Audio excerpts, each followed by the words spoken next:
Hello guys.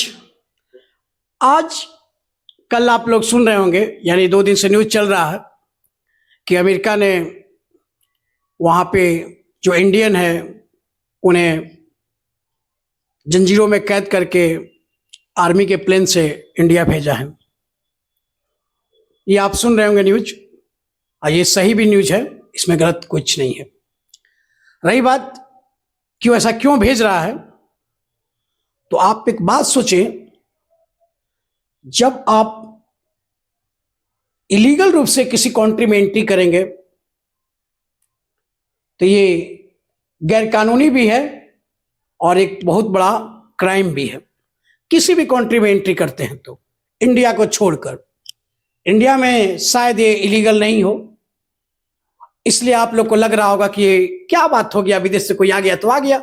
जैसे India में Rohingya हैं, म्यांमार वाले हैं, बांग्लादेशी हैं, नेपाल वाले हैं, पाकिस्तान वाले हैं, अफगानिस्तान वाले हैं, इधर उधर से सब आकर यहाँ बस जाते हैं और उन पर कोई एक्शन नहीं होता, क्योंकि यहाँ उनके शुभचिंतक लोग एक्टिव हो जाते हैं, क्योंकि उनका वो लोग आधार कार्ड, पैन कार्ड, बैंक का अकाउंट सब खुलवा चुके रहते हैं अपोजिशन वाले।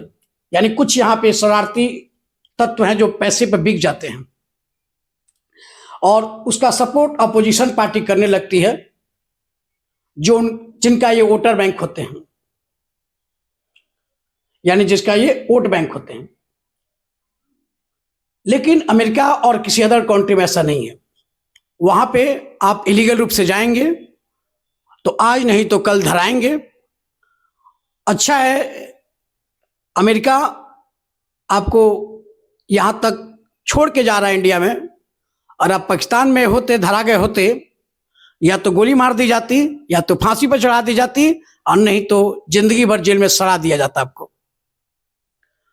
और ये घटना पाकिस्तान में होती तो, यानी पाकिस्तान में आप पकड़ा जाते इलीगल रूप से एंट्री करते हुए तो।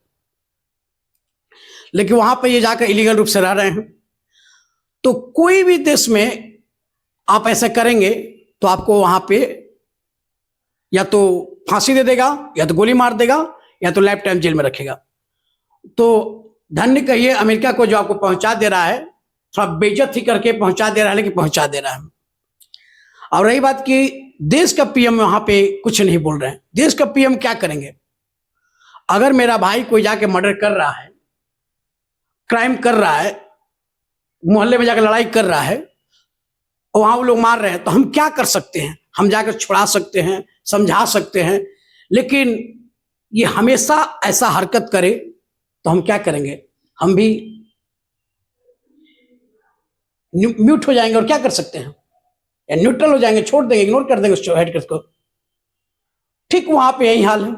और कुछ यहाँ के जाहिल लोग, अपने देश में लोग गैर कानूनी तरीके से रहते हैं तो उनको लगता है कि किसी भी देश में गैर कानूनी तरीके से रह जाना कौन जुर्म है, ये कौन सा बड़ा जुर्म कर दिया जिसको अमेरिका ऐसे सजा कर रहा है। अरे तुम किसी भी देश में जाओगे इस तरह से तो जुर्म है, तुम्हारे लिए जुर्म नहीं है, तुम्हारे देश में जुर्म नहीं हो, लेकिन उन लोगों के लिए बहुत बड़ा जुर्म है। और वो अमेरिका सही कर रहा है, मैं 100% अमेरिका के साथ हूं। और रही बात कि देश के पीएम क्या कर रहे हैं, तो देश के पीएम को न्यूट्रल ही रहना, यानी इस मैटर में नहीं बोलना ही ठीक है, क्योंकि ये इलीगल रूप से गए हैं और उसके बाद इनके पक्ष में बोलेंगे तो दुनिया कहेगी क्या कि देखिए कितना बड़ा जाहिल है, ये हरकत ऐसे कर रहा है। क्योंकि आपके भी देश में लोग गैर कानूनी से आए हुए हैं, उनको जिस दिन हटाइएगा वो भी देश बोलने लगेंगे कि क्यों हटा रहे हैं, ऐसा क्यों कर रहे हैं। तो वो अगर छोड़ने आ रहा है तो इंडिया को भी चाहिए क्या कि जितने यहाँ रोहिंग्या और रोहिंग्या के समर्थक हैं या पाकिस्तानी, बांग्लादेशी, उनको टांग टांग कर भेज दे उनके देश में, और ऊपर एयरपोर्ट पर नहीं छोड़े, प्लेन पर से नीचे छोड़ दे उनके बॉर्डर पे जाके। ये मेरा रिक्वेस्ट है भारत सरकार से। और जो ये चमचे बेलचे चिल्ला रहे हैं कि अमेरिका गलत कर रहा है, हम 100% अमेरिका के साथ हैं। किसी भी देश में इलीगल रूप से एंट्री करेंगे जो संवैधानिक नहीं है, गैर कानूनी है, वो कहीं भी किसी भी कंडीशन में गलत है। और कोई भी एजुकेटेड आदमी इस बात के लिए समर्थन करेगा कि अमेरिका सही कर रहा है, क्योंकि उसके देश में आप इलीगल रूप से गए हैं, 50 लाख 60 लाख खर्च करके आप अमेरिका में गए हैं, तो ये सोचते हैं कि इंडिया में लोग आकर रहते हैं तो हम ही जाकर रह लेंगे, तो ये गलत है और इस गलत का नतीजा आपको भुगतना पड़ेगा। जय हिंद, जय भारत।